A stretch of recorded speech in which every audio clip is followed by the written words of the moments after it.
জন্য দোয়া চাচ্ছি।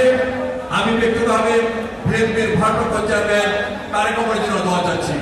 পাশাপাশি গত 16 বছর আমরা একটি ফ্যাসিস্ট সরকারের নিয়ন্ত্রণে ছিলাম। এই ফ্যাসিস্ট সরকার থেকে মুক্ত হওয়ার জন্য গত 16 বছর আন্দোলন সংগ্রাম করতে গিয়ে যারা শাহাদাত বরণ করেছেন, আমি তাদের জন্য দোয়া চাচ্ছি।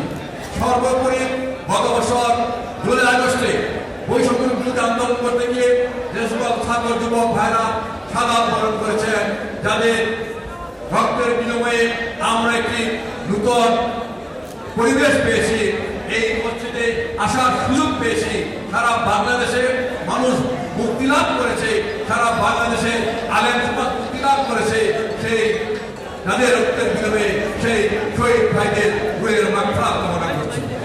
পাশাপাশি আমরা আমাদের এই কার্যকরী কমিটি সহ এই এলাকার ব্যবসায়ী ভাইদের নিয়ে আমরা এই আমসা মসজিদ মাদ্রাসাকে আরো এগিয়ে নিয়ে যাবো, আরো উন্নয়ন করবো, সেই প্রত্যয় ব্যক্ত করে সবাইকে তাদের কাজ কমিটি